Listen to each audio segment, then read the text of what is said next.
to 4 अगर आप करते हो, जो हमारा 4th बैच है, ये 2 घंटे का ट्रेनिंग आपका रहेगा, 1.5 से 2 घंटे डेली। और इसको कंटिन्यू करेंगे तो आपका जो टॉपिक है, ये टॉपिक में भी जो है 19 तक तो काफी खींच जाए, 18 तक तो काफी खींच जाएगा सर। मोस्टली आप 80% कवर कर चुके होंगे। तो आज का जो टॉपिक हमारा एरे फॉर्मूला है। आपको मैंने लास्ट क्लासेस में जो भी आपने लिया होगा, मोस्टली आप फॉर्मूले के बारे में जान चुके हो, और मुझे जैसा कि मुझे लगा कि आपको फॉर्मूले में थोड़ी नॉलेज है। तो अभी जो हम यूज करने वाले हैं, और हम डैशबोर्ड की प्रिपरेशन करने जा रहे हैं, जिसमें हम आपको सबसे पहले एरे फॉर्मूला और डायनेमिक चार्ट कराएंगे, देन आपको डैशबोर्ड कराएंगे। जैसे हमारा डैशबोर्ड खत्म होता है, then we will discuss on the VBA macro, और उसके बाद बाकी जो चीजें बचती है उसको हम कवर करेंगे। तो एरे फॉर्मूला जो है बहुत ही इंपॉर्टेंट पार्ट है। आप एरे फॉर्मूला को अगर आप देखें तो कोई ऐसी कोई फॉर्मूला नहीं है। एरे फॉर्मूला एक फॉर्मूला लगाने का तरीका है। ठीक है सर। एक सर एक कॉल आया था। ओके, तो एरे फॉर्मूला के बारे में हम डिस्कस कर रहे थे कि एरे फॉर्मूला कोई फॉर्मूला नहीं है, मतलब कि कोई ऐसे कोई लिस्टेड फॉर्मूला, जैसे आपने वीलुकअप, एचलुकअप, काउंटिंग जैसे लिस्टेड फॉर्मूला आपने देखा था, ऐसे कोई लिस्टेड फॉर्मूला नहीं है। एक फॉर्मूला लगाने का तरीका है, मतलब कि आप जिस एक फॉर्मूले जो लगाते हैं, उस फॉर्मूले लगाने का तरीके को हम एरे फॉर्मूला करते हैं। बेसिकली एरे क्या करता है कि अपने बैकग्राउंड में, जो उसका बैकग्राउंड है, उस बैकग्राउंड में एक टेबल क्रिएट कर लेता है, एक कैलकुलेशन क्रिएट कर लेता है। मतलब कि जो काम हम नॉर्मल शीट पे एक 8-10 शीटों से यूज करें, वही काम आपका जो एरे है एक सेल के अंदर में कर देता है। अब एग्जाम्पल के लिए मैं आपको कुछ एग्जाम्पल दिखाता हूं। जैसे मान लीजिए कि आपको 1 2 3 4 5 इस तरीके से आपको लिखना है, तो आपको अलग अलग सेल में लिखते हो, और इसी को आप कर्ली ब्रैकेट में लिख दीजिए 1, 2, 3, 4 एंड 5, और कर्ली ब्रैकेट को आप क्लोज कर दीजिए। अब इसको सिलेक्ट करके आप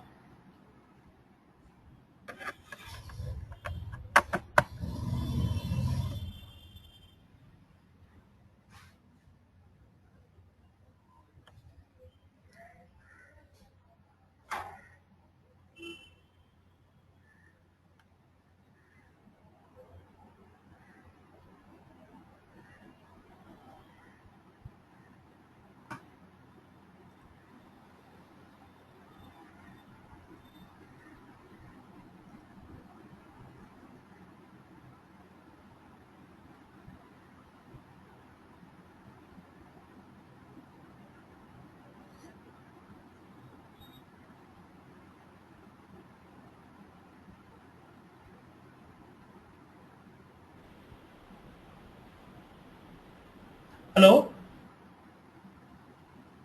हेलो। हाँ, I lost you. What happened?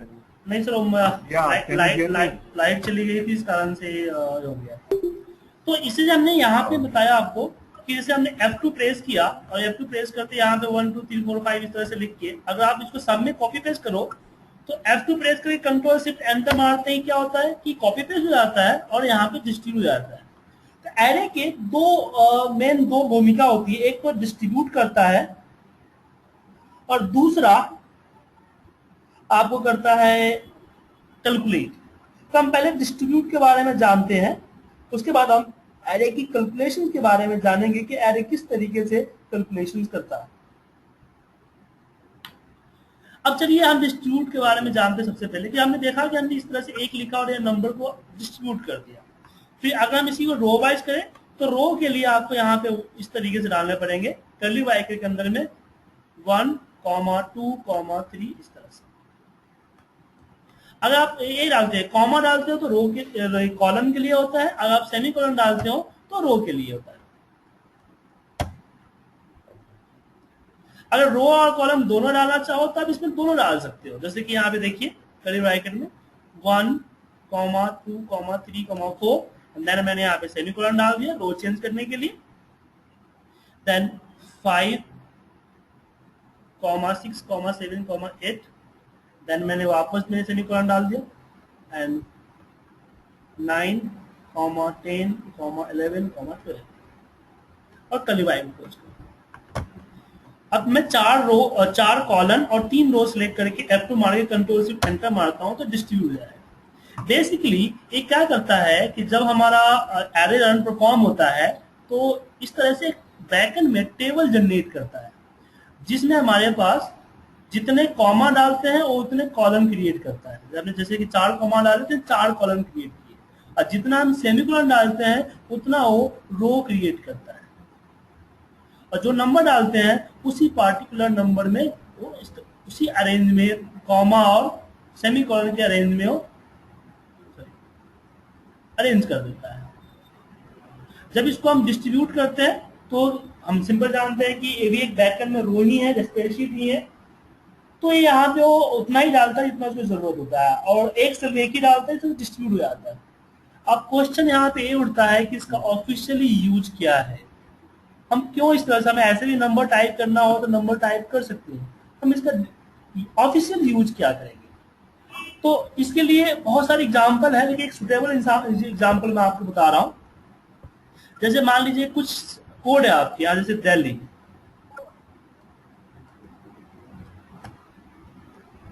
Mumbai,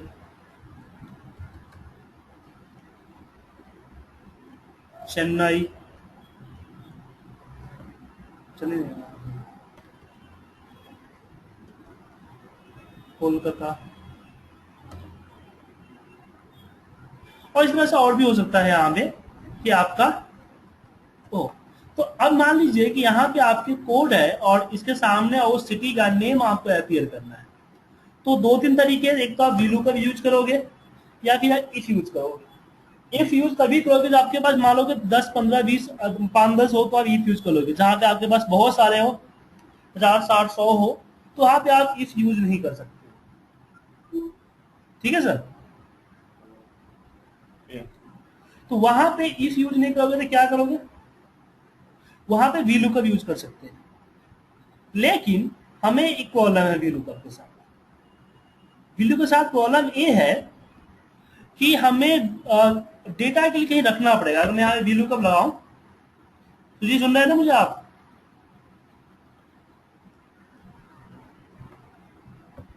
Sujit जी सुन पा रहे हैं मुझे आप?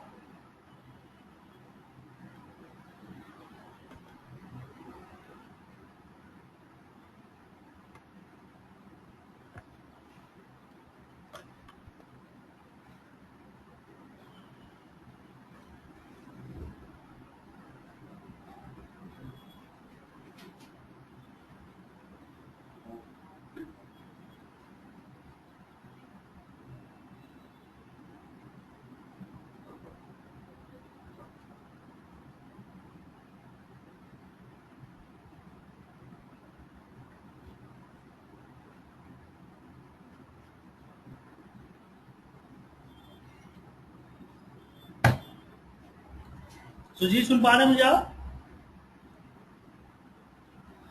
तो यहाँ पे बीच में 2 मिनट तो बंद हो गया था। मैं स्पेशली मैं पानी लाने चला गया था सर। और अभी नहीं कहते। जैसे कि मैंने यहाँ पे इसी चीज को VLOOKUP के जरिए मैंने कॉल करना चाहा। अब इसमें एक प्रॉब्लम है कि मुझे डेटा कहीं न कहीं रखना पड़ रहा है। क्या सर? जो डेटा है हमें कहीं ना कहीं रखना पड़ रहा है। अब मैं यहां पे डेटा को मैं एक्सेल सीट के अंदर में नहीं रखना चाहता। मैं एक सेल के एक एड्रेस लोकेट नहीं करना चाहता। ठीक है सर?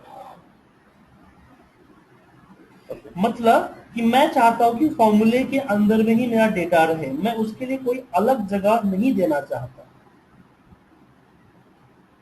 अब यहां पे प्रॉब्लम आ गया।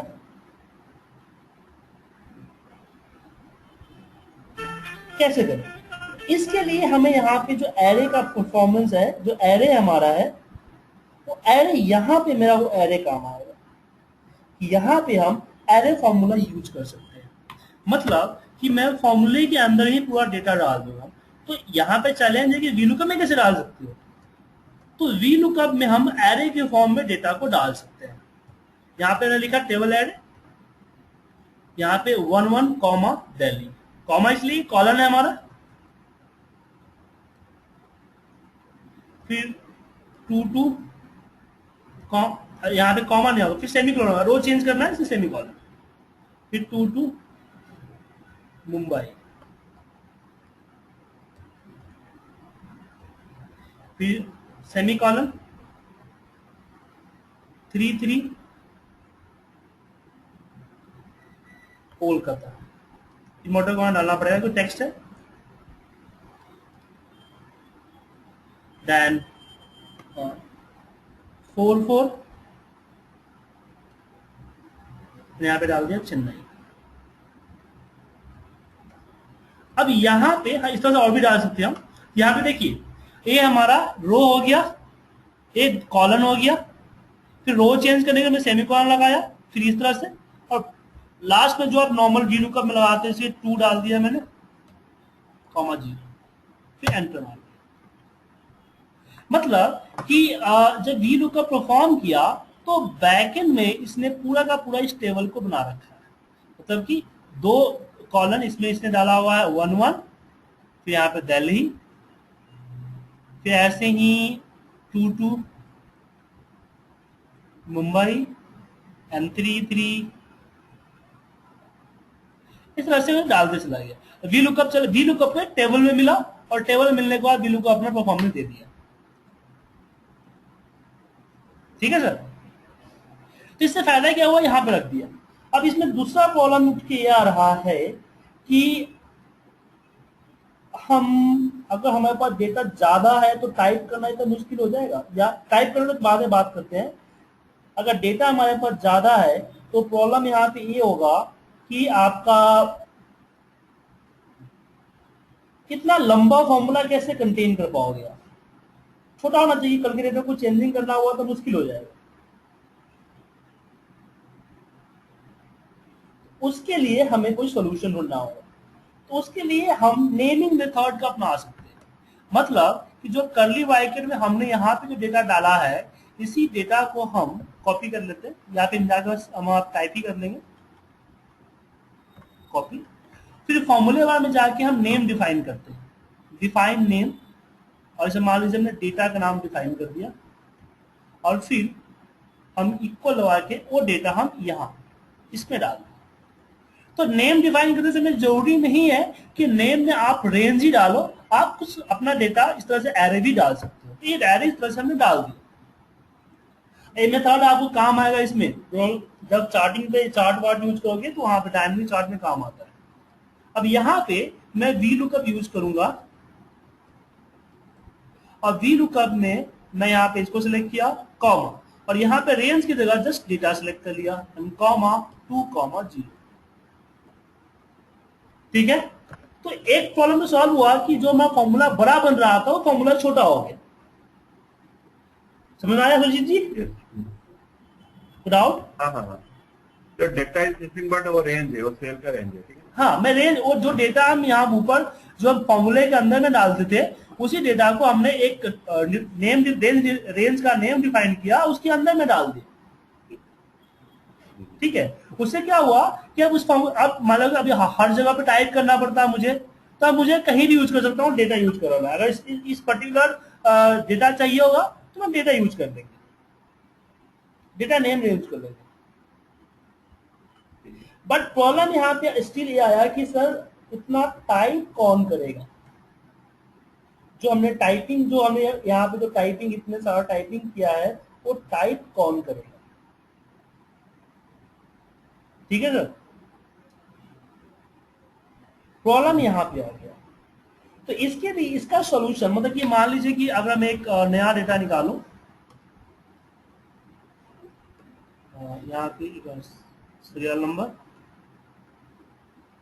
और यहाँ पे मैंने दे दिया नहीं, एक सेकंड दीजिएगा, एक डेटा है मैं बताता हूँ कि डेटा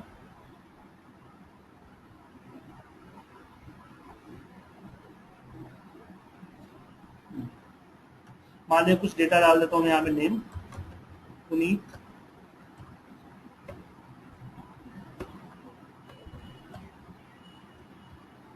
इंदर ओम रवि कविता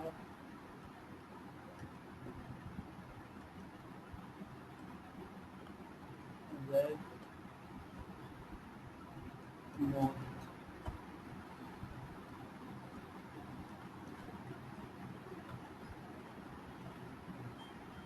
और डेटा हो सकता है ज्यादा भी हो, इस तरह से देखिए 32 34 आप 50 भी हो सकता है। तो इसको अगर टाइप करना चाहो तो मुश्किल है क्या सर? इसको अगर आप नेम एन के अंदर ही टाइप करना चाहे इस फॉर्म में तो काफी मुश्किल है ना सर। तो चलो 32 है, 300 भी हो सकता है। तो इसका सोल्यूशन मुझे एक्सेल में नहीं मिलता, इसका सोल्यूशन मिलता है हमारा वर्ड में, एमएस वर्ड। एमएस वर्ड हम खोलेंगे और जो हमने कॉपी किया था रेंज,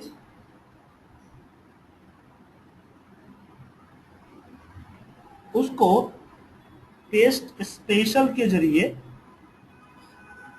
अनफॉर्मेट जो होता है ना, अनफॉर्मेट यूनिकॉर्न टेक्स्ट जो होता है उसमें पेस्ट कर दिया। अब यहाँ पे देखिए मुझे करना है क्या है, इनके बीच में कॉमा और इनके बीच में हमें सेमीकोलन यूज करना है। और वर्ड क्या है कि जो टैब होता है ना, जो आप जो सीरियल नंबर और नेम के बीच में जो स्पेस है इसको टैब है, इसको टैब मानता है। और जो नेम ई और वन के बीच में जो है आपको स्पेस है उसको पैराग्राफ मानता है। तो वर्ड के अंदर में ऐसी फैसिलिटी होती है कि टैब और पैराग्राफ को रिप्लेस किया जा सकता है। तो उसके लिए डेटा को सिलेक्ट कीजिए, कंट्रोल एच कीजिए, रिप्लेस में मोर पे क्लिक कीजिए या स्पेशल। स्पेशल में मैंने बोला टैब करेक्टर को कॉमा के साथ रिप्लेस कर। अब देख रहे हो पूरा रिप्लेस हो गया सर? हाँ सर।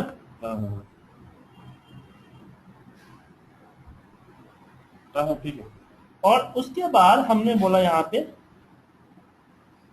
स्पेशल में गया और पैराग्राफ मार्क जो था उसको मैंने बोला कि सेमी कॉलन में रिप्लेस कर। अब सही है सर? बस आगे कर्ली ब्रैकेट तो लगाना है या और कुछ करना है इसमें? सही है सर? इसको कॉपी करना है। परफेक्ट। आगे पीछे कर्ली ब्रैकेट लगा देना है ना बस। नहीं गलत है, इसलिए तो आप देखो ध्यान नहीं दे रहे हो। आप देखो सर, ध्यान से देखो, इसमें कोई कमी है। सिर्फ कर्ली ब्रैकेट लगाने से काम नहीं चलेगा।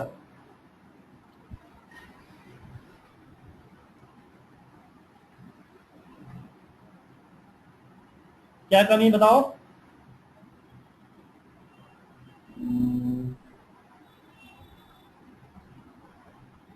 इन्वर्टेड कॉमा, मोहित रवि कविता टेक्स्ट है ना।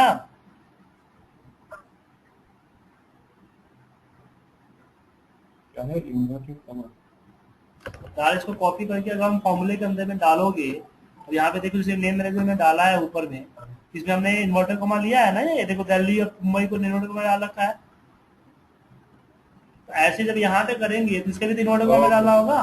टेक्स्ट का जितने भी टेक्स्ट है इन्वर्टेड कॉमा। ओके। हाँ जितने भी टेक्स्ट है। अब इन्वर्टर कॉमा के लिए आप वहां पे रिप्लेस मत कीजिएगा, मतलब कि आप जो है वर्ड में रिप्लेस मत कीजिएगा। वर्ड से इन्वर्टर कॉमा और एक्सेल इन्वर्टर कॉमा दोनों डिफरेंस होता है। तो इन्वर्टर कॉमा डालने के लिए आप यहीं पे लाइए और यहीं पे इन्वर्टर कॉमा को डालिएगा। ठीक है सर?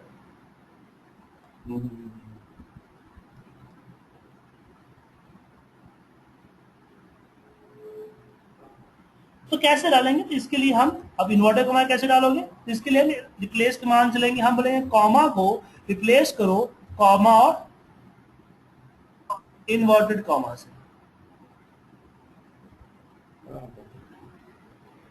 ठीक है, तो स्टार्टिंग में लग गया। फिर मैंने बोला कि सेमी कॉलन को रिप्लेस करो closing inverted comma and semi colon से। हो गया सर?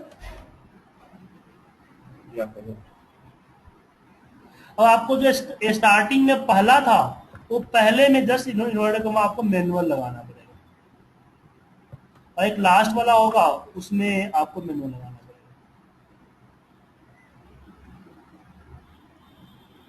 लास्ट में ये हटाना पड़ेगा सर, ठीक है। उसके बाद आप जो है इसको कॉपी कर लो, डिफाइन नेम में जाओ और इसे मैंने लिख दिया dd, और यहाँ पे मैंने equal curly bracket open and close, इसके बीच में कर्सर लेके और वो सारा जवाब में पेस्ट कर दिया, देन ओके आ गया। अब मुझे कहीं भी इसको कॉल करना है VLOOKUP में, HLOOKUP में, तो मैं क्या करूंगा, जस्ट VLOOKUP इसको सिलेक्ट किया और मैंने बोल दिया dd एंड कॉमा 2 कॉमा 1, ये आ जाएगा। या फिर आपको पूरा का पूरा डेटा अगर सेम चाहिए तो इक्वल dd सेलेक्ट कर दो और जितना एरिया में चाहिए उतना एरिया सिलेक्ट करके F2 मारो एंड कंट्रोल से एंटर मारो। अभी खास बात है कि सब में dd इसमें एक बेनिफिट है कि हम कॉन्फिडेंशियल डेटा किसको डायरेक्टली दिखा नहीं रहे हैं, ये ना बेनिफिट। हाँ, अब इसको आप अपने हिसाब से जहां यूज करो, कॉन्फिडेंशियल डेटा भी यूज करो, नॉर्मल भी यूज करो। बेसिकली हम इसका यूज हम लोग चार्ट में करते हैं, जब चार्ट बनाते हैं ना, तो चार्ट का क्या होता है कि अगर हम पीपीटी वगैरह में डेटा उठा के ले जाते हैं चार्ट को, तो उसका डेटा एक्सेल फॉर्म में जाता है जहाँ पे एडिटिंग करना मुश्किल हो जाता है। तो वहां पे जो है ना इसका हम यूज करते हैं, ताकि जो है चार्ट में चार्ट के अंदर ही डेटा हो, किसी वर्कशीट से लिंक ना हो। वर्कशीट से लिंक होने में दिक्कत हो जाता है, तो इस फॉर्म को हम वहां पे यूज करते हैं, इस फॉर्मेट को और इस मेथड को हम वहां पे यूज करते हैं। तो इसका मतलब ये है कि अगर हम पीपीटी को भी ले जाएंगे तो वो भी काम करेगा पीपीटी। हाँ, तो चार्ट के अंदर डाला हुआ है ना, एज ए फॉर्मूला टाइप बन के। तो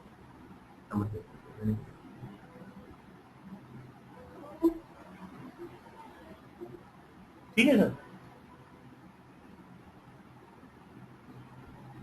आगे बढ़े सर। ठीक है, अब आगे बढ़ते हैं इसमें।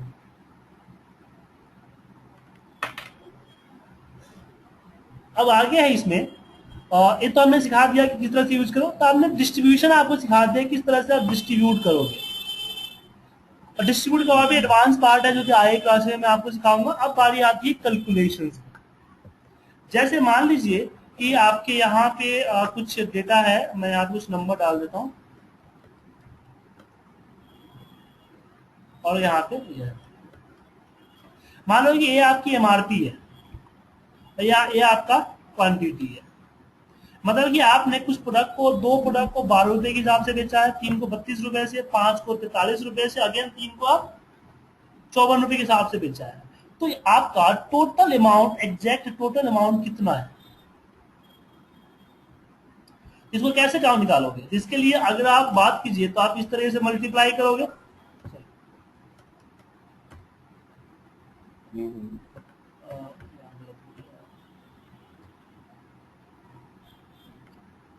मल्टीप्लाई बाय, और फिर इसको आगे ड्रैग करोगे, ठीक है। और फिर इसका सम यहाँ पे लास्ट में आओगे और फिर इसका सम निकालोगे। ठीक, अब देखिए कि यहाँ पे जो है आपका जो रिजल्ट आ रहा है 5 सेल में आ रहा है ना, और कोई तरीका नहीं, और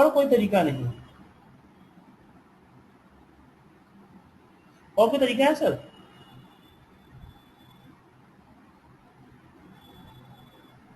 तो अब यहाँ पे एरे परफॉर्म करता है। एरे का काम यही है कि जो काम आप इस पे स्टार्ट कर रहे हो, मतलब कि जो काम आपका मोर देन 1 सेल पे हो रहा है, वो काम एरे जो है विथ इन सेल में करता है। एरे की खासियत इतनी ही है, जिसके लिए आप बहुत सारे रिसेल्स यूज कर रहे हो, उस काम को एक सेल में करता है। तो यहाँ पे हम कहेंगे सम, हम सारे फॉर्मूले इकट्ठा कर देंगे, सम इसको मल्टीप्लाई करो इससे, तो ए इसी के अंदर में सम करेगा और इसी के अंदर में मल्टीप्लाई कर देगा। ठीक है, लेकिन यहाँ पर आपको रिजल्ट गलत दे रहा है। तो एरे तभी अपना रिजल्ट दिखाता है जब आप F2 प्रेस करके इसके ऊपर कंट्रोल शिफ्ट एंटर प्रेस करते हो। जैसे आप कंट्रोल शिफ्ट एंटर प्रेस करोगे ये आपका रिजल्ट यहाँ पे शो कर देगा। इसका मतलब है कर्ली ब्रैकेट लगाना है दोनों साइड में, वही ना? नहीं, कर्ली ब्रैकेट आपको मैनुअल लगाने से नहीं होगा।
हेलो।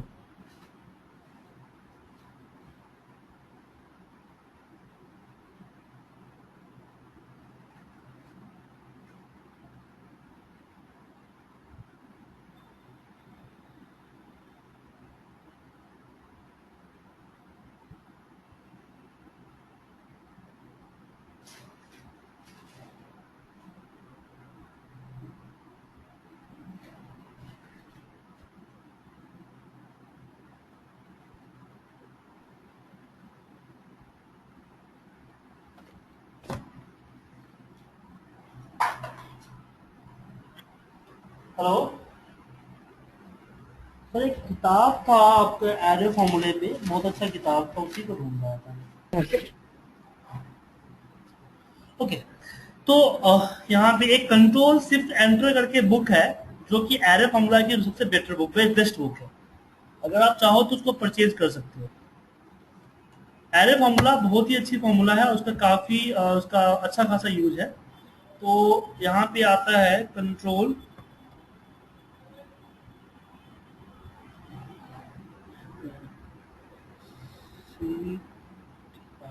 कंट्रोल शिफ्ट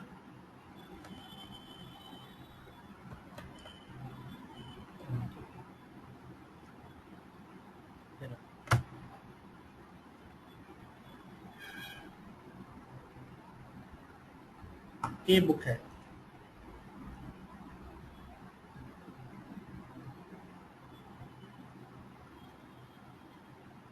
ये control shift enter mastering Excel array formula, ये बुक अगर आपके मार्केट में मिलता है तो आप परचेज कर लीजिए, सबसे बेस्ट बुक है।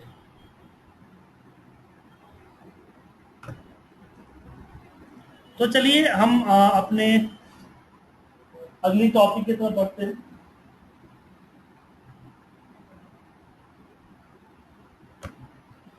नेक्स्ट जो हमारे पास एरे का जो एग्जांपल है उसमें है कि मान लीजिए कि आपको इसके अंदर था, लेकिन यहाँ पे अगर कुछ ऐसा करना है, आपको कुछ नंबर दिया हुआ है 45, 67 इस तरीके से।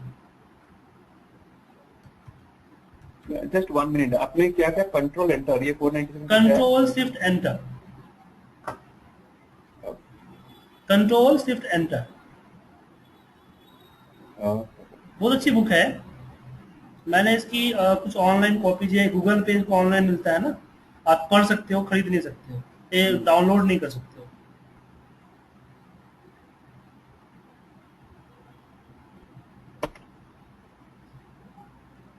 इस पे ये आप रीड कर सकते हो, आप परचेज कर नहीं सकते, ये डाउनलोड नहीं कर सकते। ये आई थिंक इस पे आ जाता है इसका।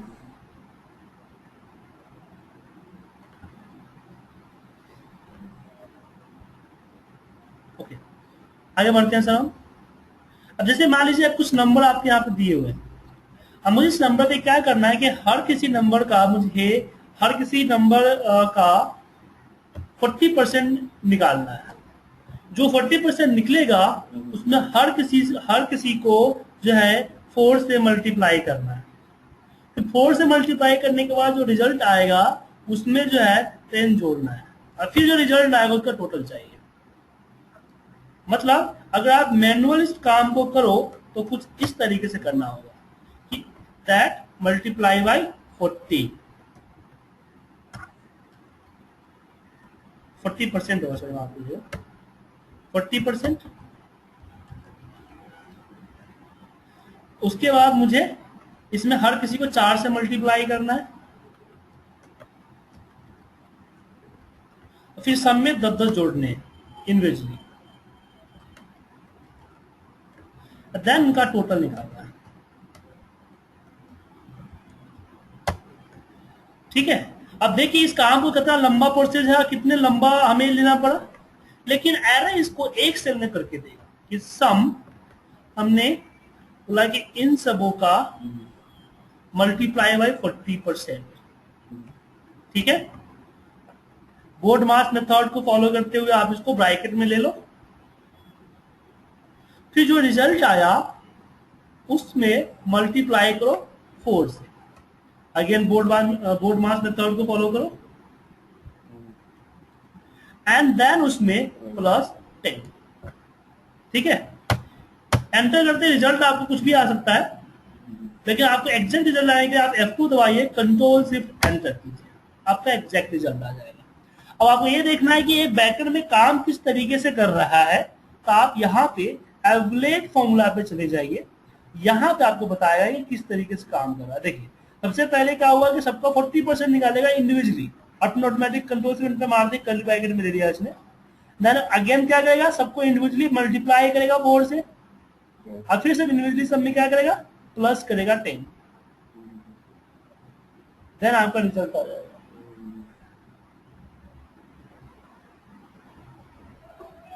ठीक है।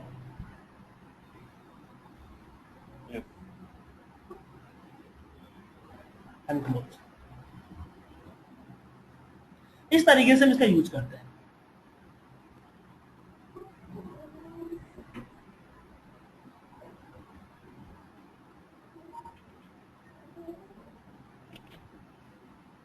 तो डाउट सर इसमें? अच्छा ठीक है। एक सेकंड दीजिए सर। और नेक्स्ट आगे हम इसमें आगे करेंगे, नेक्स्ट जो एग्जांपल है और भी कुछ और अच्छे एग्जांपल करेंगे।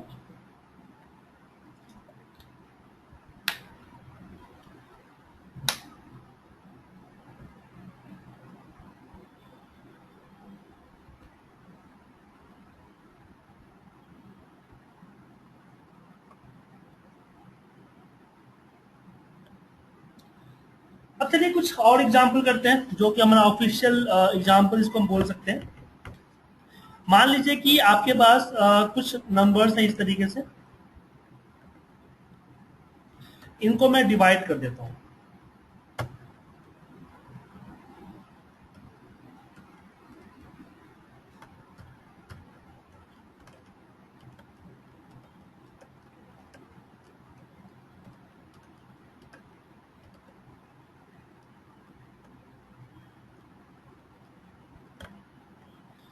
अब मैं इसको नीचे से इसको ड्रैग करता हूं, कहीं कहीं पे आपका जो है ना DIV आएगा, हो सकता है एरर हो। अब मैं इसको सम करूंगा, तो एक्सेल का एक रूल है कि अगर आप उसके अंदर में किसी किसी भी फॉर्मूले के अंदर में अगर आपने कोई किया, इनपुट किया है, अगर वो इनपुट एरर है तो आपका आउटपुट भी एरर ही आएगा। एक सिंपल सी थ्योरी है स्प्रेडशीट का कि अगर आपने जो रेंज एंटर किया है, अगर वो रेंज के अंदर एरर है तो आपको आउटपुट ही एरर देगा। ठीक है सर।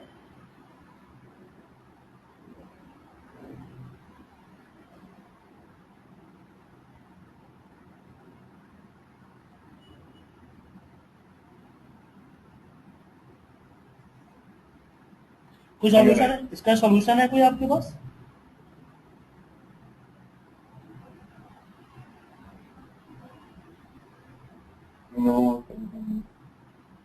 नहीं है क्या? अगर इसका सम निकालना है तो आपको तो कैसे निकालोगे फिर आप? एक तो आप जो एरर एरे वाला सारे हैं, सारे एरे को डिलीट मारोगे। with that if it is whatever this error, then make it as 0. हाँ,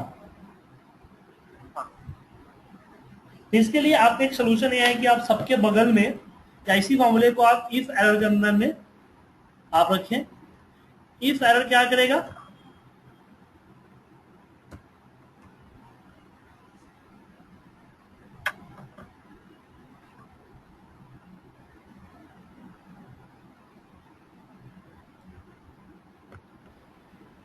सारे फॉर्मूले को इफ एरर के अंदर में आप रखना पड़ेगा। इफ एरर बोलेंगे कि भाई इफ एरर में रिजल्ट आया तो रिजल्ट दो, वरना एरर आया तो उसका 0 कर दो। देन ये करेगा, देन उसको सम लगाना पड़ेगा। मतलब आपने इसके एक अलग से एक और कॉलम आपको ऐड करना पड़ गया। अगर आप चाहते हैं कि इस तरह का कॉलम आपको ऐड करना ना पड़े तो इस केस में हम यूज करते हैं एरे की। तो जो हम यहाँ पे डाले हैं ना, जो ये आप कर रहे हो, यहीं पे इसको डिलीट कर देते हैं हम, और मैं डायरेक्टली यहीं पे कहूंगा कि sum if error comma 0 F2 control shift enter. ठीक है सर?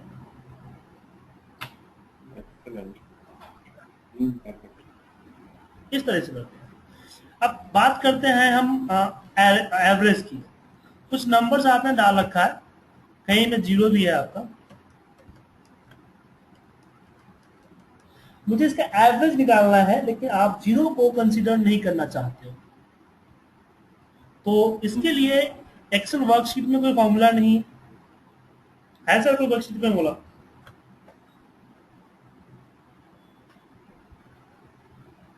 सर? हाँ बोलिए। मुझे इसमें एवरेज निकालना है, लेकिन मैं कंसीडर नहीं करना चाहता हूं किसको? 0 को। तो एक्सेल वर्कशीट के अंदर कोई फॉर्मूला है?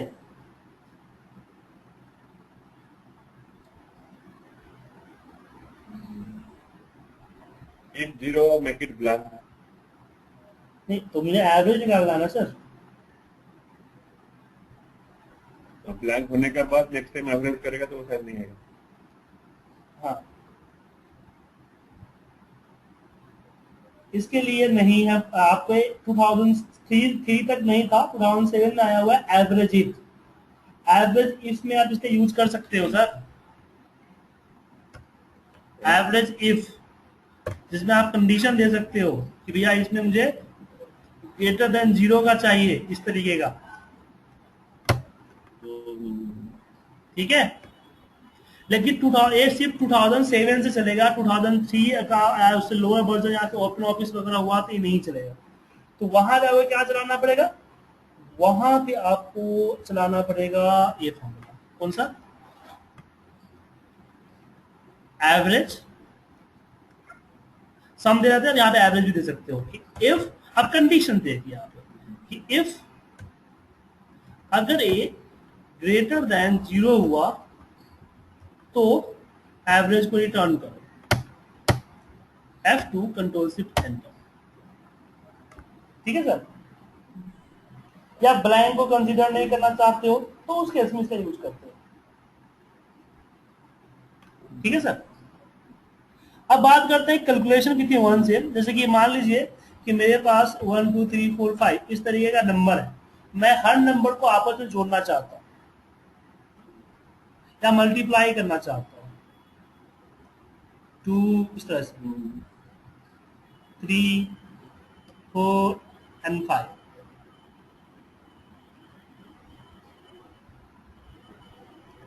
तो उसके लिए हम एरे यूज करेंगे। उसके लिए लिखेंगे सम।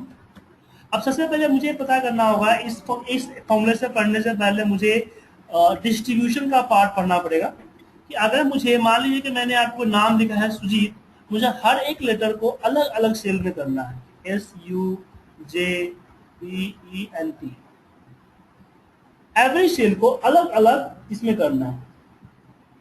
तो उसके लिए क्या लगाते हैं, तो बेसिकली उसके लिए हम लगाएंगे फॉर्मूला मिड का, इक्वल MID, मिड टेक्स्ट को सिलेक्ट करेंगे, कॉमा, अगर मैनुअल लगाए बिना एरे का तो क्या होगा, यहाँ पे 1,1, फिर अगेन फॉर्मूला लगेगा यहाँ पे मिड,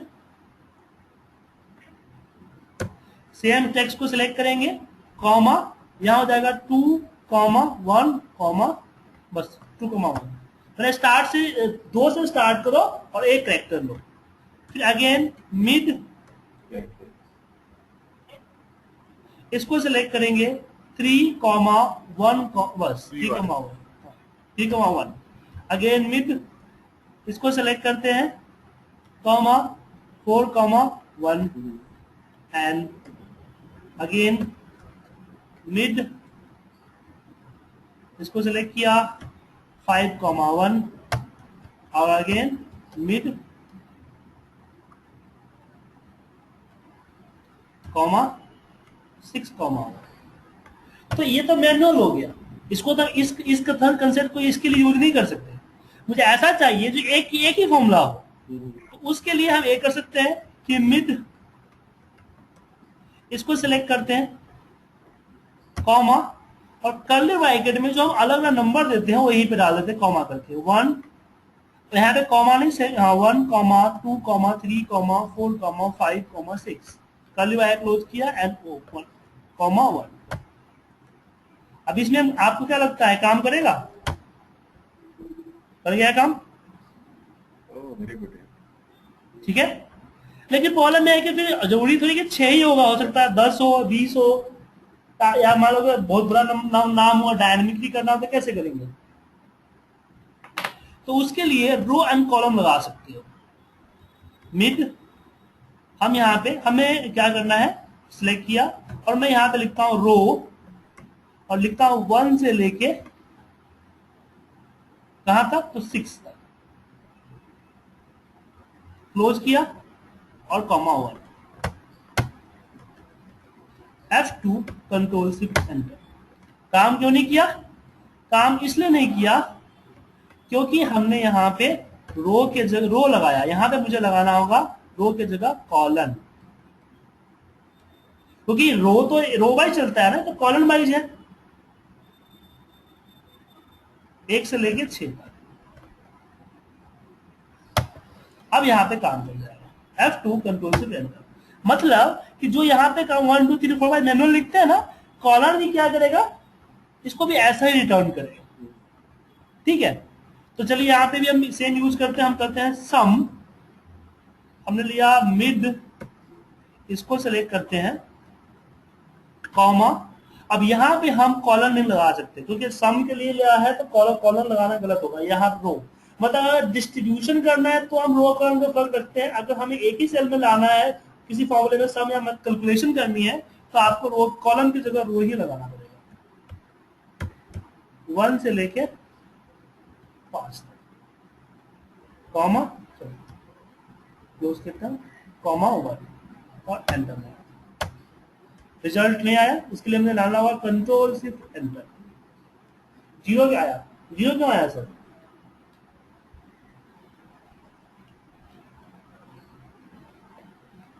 फॉर्मूला में एवलेट करके देखते हैं कि 0 क्यों आया। एवलेट, काम तो किया बट 0 आ रहा है। इसलिए 0 आ रहा है कि जो मिड का फॉर्मूला है ना, जो मिड लगाते हैं, मिड का फॉर्मूला है टेक्स्ट कैटेगरी का फॉर्मूला, मतलब कि वो हमेशा टेक्स्ट रिटर्न करता है। ठीक है सर, तो टेक्स्ट रिटर्न करने से प्रॉब्लम क्या होता है कि सम क्या करता है, उसको इग्नोर करता है। सम के अंदर में अगर उसको टेक्स्ट मिलता है तो सम क्या करता है, उसको सम नहीं करता है।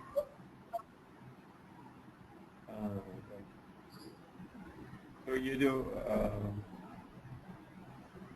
इसका सॉल्यूशन क्या है? हाँ, क्या बोला सर आपने? सुन नहीं पाया मैं। ये जो अपोस्ट्रोफी कुछ है उसको हटाने से आएगा क्या? टेक्स्ट में। हाँ, टेक्स्ट नहीं, टेक्स्ट मिड से आया ना, क्योंकि अलग अलग जो है यहाँ पे नंबर तो एक ही साथ है ना, इसको अलग अलग कर दिया ना इसने, जैसे यहाँ पे अलग हुआ है, लेकिन अलग करके दिया तो मिड ने क्या किया है, मिड ने दिया है इन्वर्टर कॉमा, मतलब कि इसमें इस तरह से सिंगल कोड लगा के 1 लिखते हैं ना, इस तरीके से कर दिया है। अब इसको सम के अंदर डालेंगे तो सम इसको सम नहीं करेगा, तो सम सिर्फ वो इस तरह के लिखे नंबर को करता है। तो कन्वर्ट करने के दो तरीके हैं, एक तो आप वैल्यू को फॉर्मूला के अंदर लगा लो तो ये कन्वर्ट कर देता है, या फिर इसमें +0 या मल्टीप्लाई बाई 1 कर दो, किसी भी तरह का मैथमेटिकल कैलकुलेशंस कर दो तो कन्वर्ट हो जाता है। ठीक है सर, तो यहां भी हम क्या कर रहे हैं कि लास्ट में जहां पे मिड खत्म हो रहा है वहां पे मल्टीप्लाई बाई 1 या फिर +0 कर दीजिए, मल्टीप्लाई बाई हमने 1 कर दिया और enter, F2 control shift enter, result आ गया सर रिजल्ट।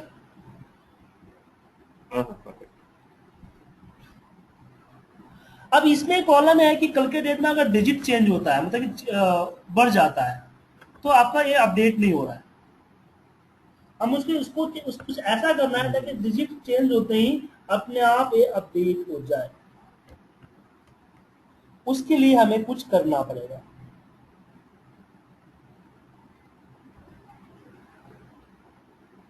ठीक है सर, तो कैसे करें? तो हमारे पास एक काम है, लेन का फॉर्मूला है ना, इसमें कितने डिजिट है ये तो लेन बता देगा। तो मैं रो के अंदर में क्या करता हूं कि इन्वर्टर कॉमा के अंदर में इसको सेलेक्ट करके और 5 को साथ कॉन्ग्रेनेट करता हूं लेन का, लेन बड़े, और लेन में जितने भी होंगे अपने आप आएंगे ना, वहां से वहां तक चला जाएगा, लेकिन ये एक्सेप्ट नहीं करेगा क्योंकि कॉन्ग्रेनेट लगने के बाद फिर ये रेफरेंस नहीं रहा गया। रो के अंदर क्या चाहिए? रेफरेंस चाहिए, रेफरेंस नहीं रहा, क्या हो गया? ये हो गया टेक्स्ट। इसको रेफरेंस में कन्वर्ट करने के लिए इसको जो है हम इनडायरेक्ट के अंदर में डाल देते हैं, इनडायरेक्ट,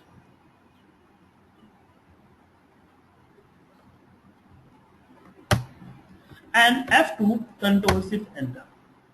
अब सही हो गया? इस तरीके से हम इसका यूज कर सकते हैं। ठीक है सर, आगे बढ़ते हैं। अब कुछ डेटा पे काम करते हैं, छोटे मोटे काम हो गया, कुछ डेटा पे काम करते हैं सर।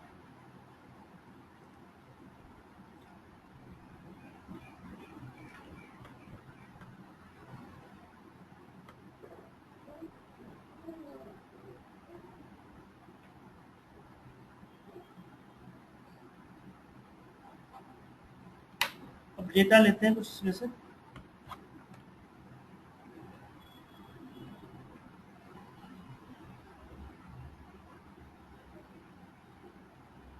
इसी डेटा को लेते हैं।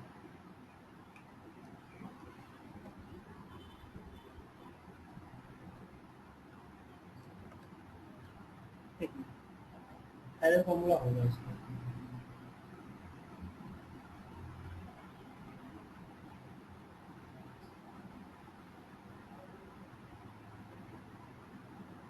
हाँ, सबसे पहले हम बात करते हैं इसमें कि अगर मुझे मेरा डेटा है तो डेटा में हम किसी भी पर्टिकुलर जो डेटा आपके, एक मिनट में इसको सही कर देता हूँ, अनेबल डिसेबल है, इसको अनेबल कर देता हूँ। अब मान लीजिए कि ये पर्टिकुलर डेटा है, मुझे इसमें से बहुत सारे डेटा नेम है वगैरह है, मुझे जैन है, अगर मुझे जैन का सम, जैन, फेब और मार्च है, इनका सम मुझे चाहिए, तो मैं क्या करेंगे, सम इफ लगा सकते हैं इसको, इक्वल सम इफ क्या sir, range comma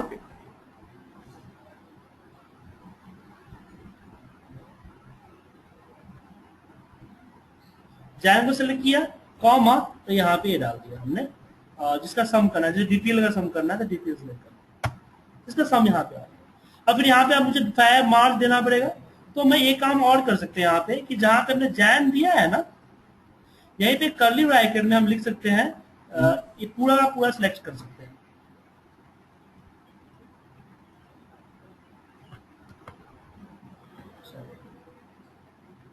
curly bracket में नहीं, तीनों सेलेक्ट कर लीजिए ना, और कॉमा ये दे देते हैं। अब यहाँ पे ड्रैग करने के जाए F2 प्रेस कीजिए, कंट्रोल शिफ्ट एंटर, आ गया सम, जैन का आ गया, फेब मार्च का आ गया। अब मुझे मान लीजिए कि यहाँ पे फिर इसका टोटल निकालना है तो आप टोटल निकाल लेते हो, लेकिन मुझे जैन फेब मार्च का सम जो चाहिए यहाँ पे इस तरह चाहिए कि जैन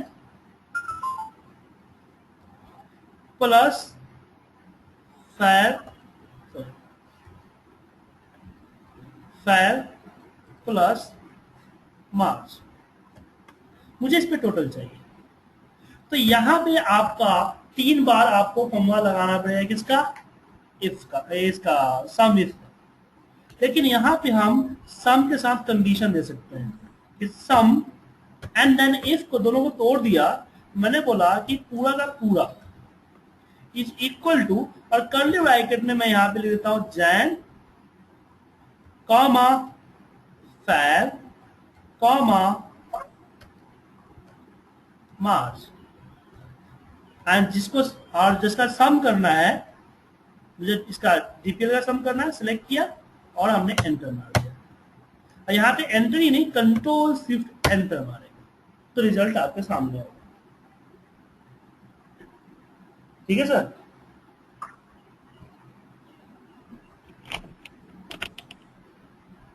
तो अलग अलग सेल में जाने के लिए इकट्ठा इसने कर दिया।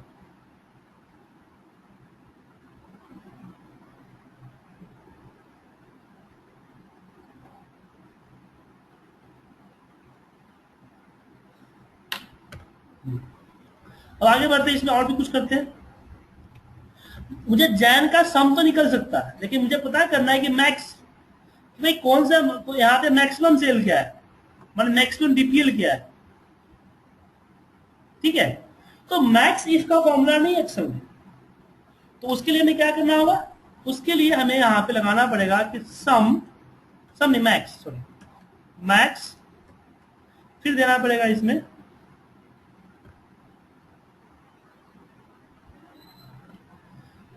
मैक्स के साथ इफ मैंने इसको सिलेक्ट कर लिया, दैट इक्वल टू, आप जैन लिख दीजिए, जैन, तो किसका मैक्सिमम निकाले, डीपीएल का, F2 कंट्रोल शिफ्ट एंटर, आ गया मैक्सिमम 70785, जनवरी का मैक्सिमम आया।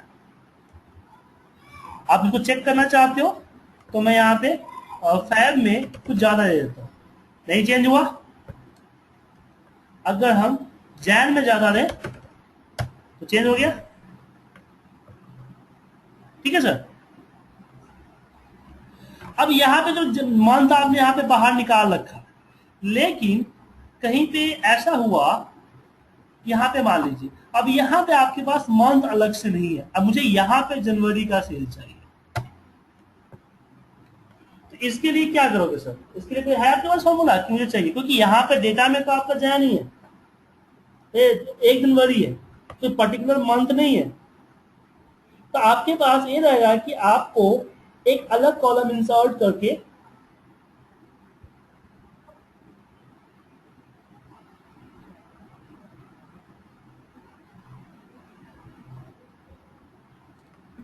पहले मंथ कैलकुलेट करना पड़ेगा, देन यहाँ पे आपका जैन आएगा। कैसे दिखाता हूं मैं,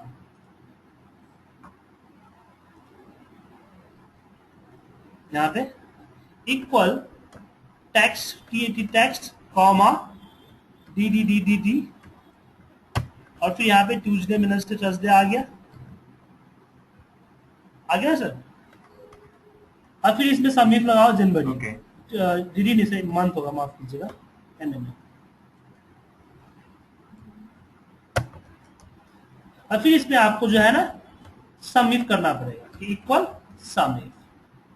लेकिन अगर आप चाहते हो कि आपके डेटा के अंदर कोई छेड़खानी न किया जाए, मतलब कि ये कॉलम जो आपने ऐड किया है, एक कॉलम आप ऐड करने नहीं चाहते, मतलब कि मैं इसको हटा दूं तो इसके बगैर मुझे जनवरी का सेल, मैं डेटा के बिना छेड़खानी किए, तो वहां पे आपका काम आता है सम और इफ, सम देन इफ उसके बाद हम सिलेक्ट करेंगे इफ के साथ यहाँ पे टेक्स्ट, क्योंकि मुझे ये भी तो निकालना है मंथ कौन सा है, पूरा का पूरा सिलेक्ट कर लिया, कॉमा DDT, सॉरी NM होगा ना, MMM इज इक्वल टू, आप जनवरी सिलेक्ट कर लीजिए, तो क्या करें, इसका सम निकाल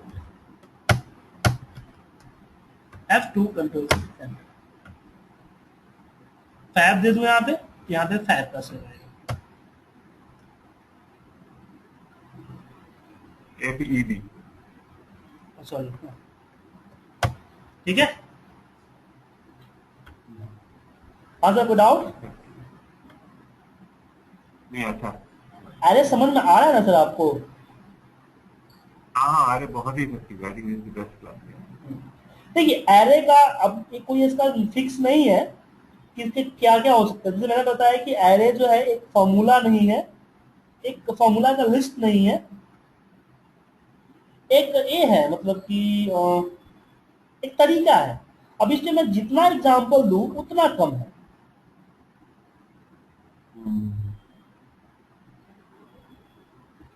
ठीक है। अब जैसे कि एक और एग्जाम्पल मैं दूं,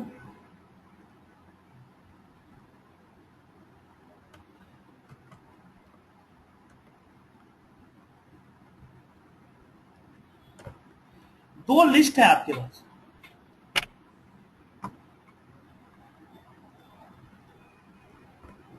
कॉपी एंड कॉपी। अब मुझे इन दोनों लिस्ट में बराबर करने हैं कि कौन बराबर है, हमें काउंट करने हैं कि कितने मैच नहीं कर रहे हैं, अनमैच है, या कितने मैच है, ठीक है सर। मतलब कि एक क्या करेगा, इसको इससे बराबर करेगा इंडिविजुअली सबको, और फिर इसमें जो फॉल्स होंगे उसको काउंट कर लेगा। इसी काम को मैं विद इन एक सेल के अंदर करना चाहता हूं, तो हमें काउंट करना है या सम करना है? सम करना है। सम हमने बोला इफ अगर ए बराबर है इससे तो 0 ना तो 1, F2 कंट्रोल से अंदर 0 आ रहा है क्योंकि सारे मैच कर रहे हैं, मैं किसी एक को चेंज करूंगा तो यहाँ पे काउंट आ जाएगा। 3 अनमैच, जितना अनमैच किया मैंने दिखा, मैं आपको काउंट दिखा दिया कि कितना अनमैच है।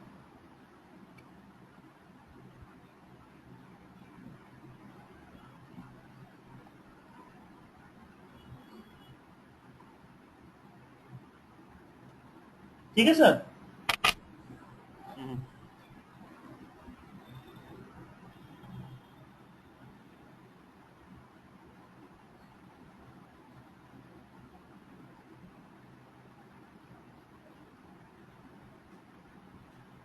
अब आगे बढ़ते हैं।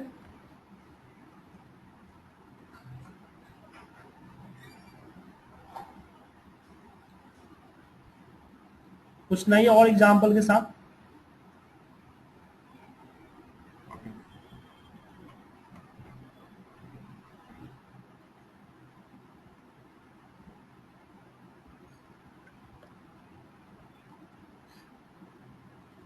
अब मेरे पास ए है, मुझे इसमें पता करना है कि कितने यूनिक नंबर है, ठीक है सर, कितने यूनिक नाम माने नेम है, काउंट करना है।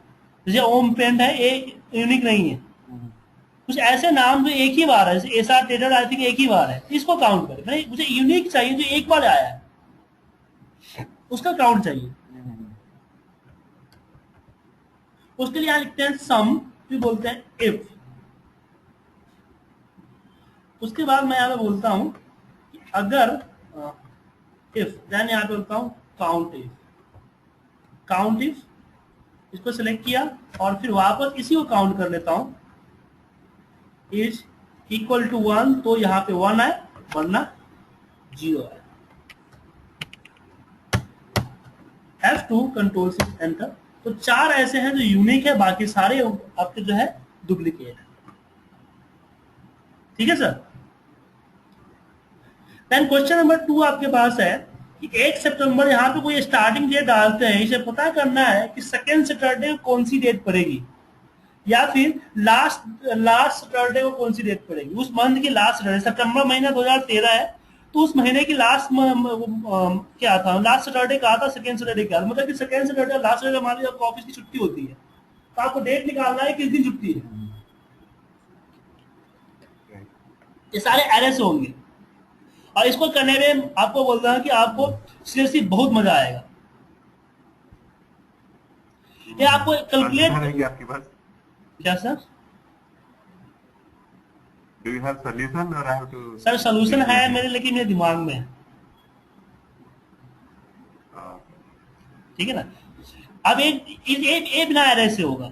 मान लीजिए एक प्रोजेक्ट को आपने 10 सितंबर को स्टार्ट किया 10:30 बजे और 20 सितंबर को आपने 14 बजे दे दिया। आपकी शिफ्ट शुरू होती है 9 से बज से 18 बजे तक। आपने इस प्रोजेक्ट पे कितना घंटा काम किया? चौथा है कि इस सबको सम करना है, ये तो बताया ही मैंने आपको, अभी उसी को यूज करना है। ये फॉर्मूला आज तक मुझसे भी नहीं हुआ, आप देखिए आपसे हो सके तो आप कर लीजिए। मुझे क्या करना है, कंबाइन करना है कि जितने भी डिजिट मैं डालूं हर डिजिट के साथ डैश लगा देना है। ये मुझसे भी अभी तक नहीं हुआ है, मैंने काफी ट्राई किया है, आपको मैं इसलिए दे रहा हूँ, बोलता आपके पास कोई आइडिया निकाला है। छठा है कि इसमें बहुत सारे नंबर है, इसमें सिर्फ नंबर को मुझे ये करना है, एग्जैक्ट करना है। जैसे 1 2 3 है, यहाँ पे 1 2 3 अलग होना चाहिए। यहाँ पे हमारे पास बहुत सारे डेटा है, इसमें हर तीसरा डिजिट को सम करना है। पहला दूसरा को छोड़ देना है, तीसरा को सम रखना है, फिर पहला दूसरा से तीसरा को सम रखना है। तो हर थर्ड डेटा को सम करना है। आठवें नंबर इसमें बताया मैंने कि हाउ मेनी यूनिक नंबर, इसमें कितने नंबर यूनिक है।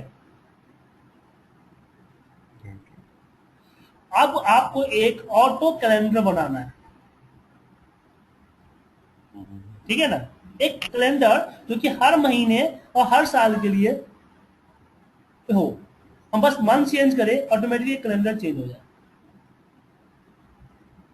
और 10वां क्वेश्चन ये है आपका, मंथ ईयर चेंज करने से कैलेंडर चेंज हो जाएगा। हाँ डेट वगैरह, जैसे यहाँ पे होता है ना आपके, जैसे ये डेट देखिए, अब मंथ चेंज करते हो अपना डेट चेंज हो जाता है। तो एक एक्सेल में बनाना है और एक आपका है कि आप कोई भी एक डैशबोर्ड का